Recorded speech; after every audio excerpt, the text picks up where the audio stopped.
সাল স্বৈরাচারী শাসন, তারপর দুইটি লুটেরা দলের শাসন আমরা দেখেছি, তারপর জুলাই গণঅভ্যুত্থানের মধ্য দিয়ে সেই দুই দলের একটা দলকে বিদায় করতে আমরা সফল হয়েছি।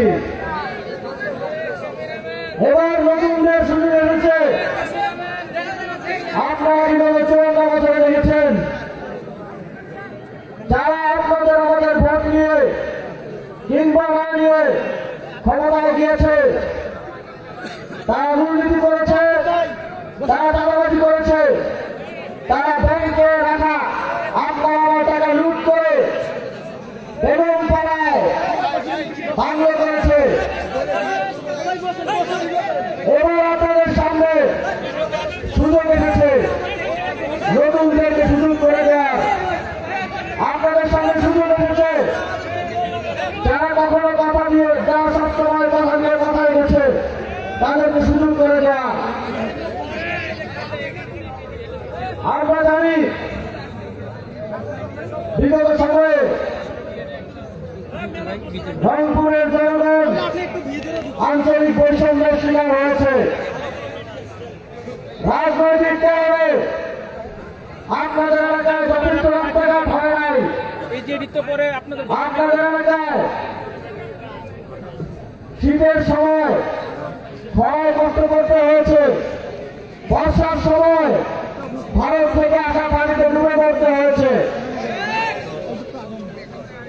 আমরা দেখেছি বারবার তিস্তা মহাপরিকল্পনার কথা বলা হলো, বাস্তবে তার কোনো কিছুই বাস্তবায়ন করা হয় নাই।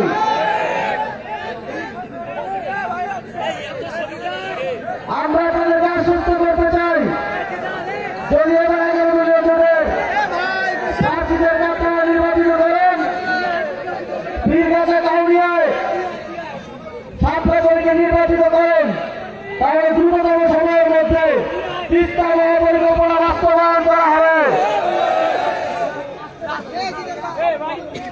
রংপুরের মানুষকে শুধুমাত্র অঞ্চলের কারণে আর কোনো বৈষম্যের শিকার হতে হবে না। এই আসনে 11 দলীয় জোটের প্রার্থী, এনসিপির প্রার্থী, সাতটাগড়ের প্রার্থী আক্তার হোসেন গত 1.5 বছরে আমি দেখেছি তিনি আপনাদের কষ্ট লাঘব করার জন্য সরকারের বিভিন্ন পর্যায়ে আপনাদের জন্য দিয়েছেন। আপনাদের এলাকায় রাস্তাঘাট নির্মাণ, আপনাদের এলাকায় মসজিদ, মাদ্রাসা, মন্দিরে বরাদ্দ এনে দেওয়ার জন্য তিনি চেষ্টা করেছেন। তার প্রেক্ষিতে সরকারের পক্ষ থেকে অনেক বরাদ্দ আপনারা পেয়েছেন।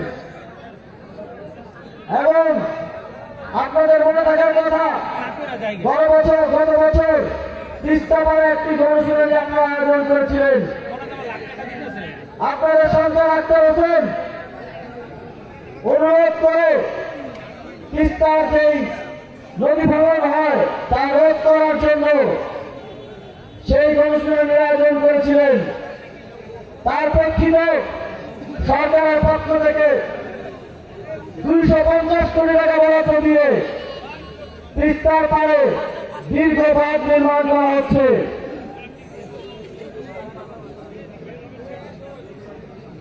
সংগ্রামী বন্ধুগণ, আমরা দেখি কোন কোন রাজনৈতিক দল যারা জাতীয়তাবাদের কথা বলে, তারা একই সাথে বিদেশি নাগরিকদের মনোনয়ন দিয়েছে। দেশের বিভিন্ন আসনে তারা ব্যাংক লুটেরাদেরকে মনোনয়ন দিয়েছে।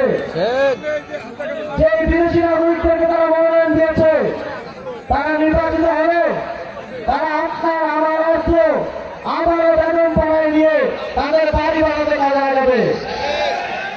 যে ব্যাংক লুটেরাদেরকে তারা মনোনয়ন দিয়েছে, তারা নির্বাচিত হলে আবারও আপনার আমার যে কষ্টের টাকা ব্যাংকে আমরা গচ্ছিত রাখি ঋণের নামে তা লুট করে আবারও তাদের মাফিয়া রাজ্য কায়েম করবে। আমরা দেখি তারা বিভিন্ন ধরনের কাজের কথা বলছে। তারা হয়তো লন্ডনে থাকার কারণে জানেন না, ইতিমধ্যেই অন্তর্বর্তীকালীন সরকার একটি প্ল্যাটফর্মে সকল সেবা আনার ঘোষণা দিয়ে দিয়েছে। সেই প্ল্যাটফর্মের নাম হচ্ছে নাগরিক সেবা বাংলাদেশ। অথচ তারা এসে বলছে তারা কৃষককে আলাদা কাজ দিবে, শ্রমিককে আলাদা কাজ দিবে, ফ্যামিলি কার্ডের জন্য আরেক দপ্তরে, শ্রমিক কার্ডের সুবিধার জন্য আরেক দপ্তরে। তারা আবারও সরকারের বিভিন্ন অফিসে ঘুরানোর যে হয়রানি করার পরিকল্পনা করছে। আমরা বলছি আমরা শুধুমাত্র একটি স্মার্ট আমেরিকানের মাধ্যমে সকল সেবা নিশ্চিত করব, যাতে আপনাদেরকে হয়রানির শিকার না হতে হয়।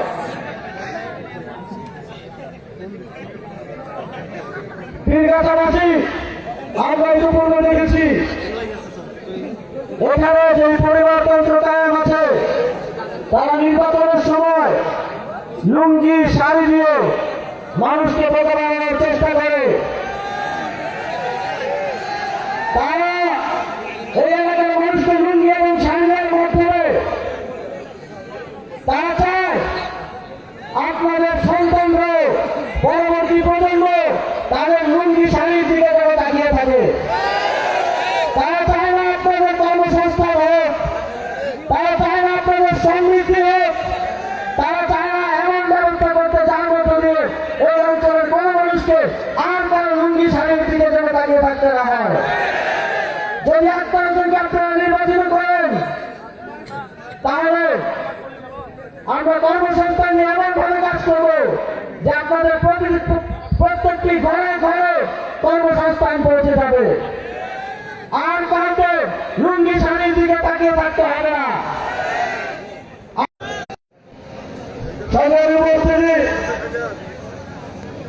আমরা দেখছি ওরা বলছেন ওনাদের অনেক ধরনের প্ল্যান আছে। আপনাদের যে প্ল্যান গত 17 মাসে সারা দেশে চাঁদাবাজি লুটপাটের মধ্যে দিয়ে বাংলাদেশের মানুষ দেখে ফেলেছে। আপনাদের প্ল্যান শেরপুরে আমাদের এক ভাইয়ের জীবন দেওয়ার মধ্যে দিয়ে আমরা দেখে ফেলেছি। সুতরাং আপনাদের প্ল্যান দেখার সময় নাই। আগামী বাংলাদেশ 11 দলীয় ঐক্যের প্ল্যান দেখবে। 11 দলীয় ঐক্য প্রার্থীকে বিজয়ী করার মধ্যে দিয়ে, 7টা দলীকে দাঁড়িপাল্লাকে বিজয়ী করার মধ্যে দিয়ে 11 দলীয় জোটের প্ল্যান এবং বাস্তবায়ন দেখবে।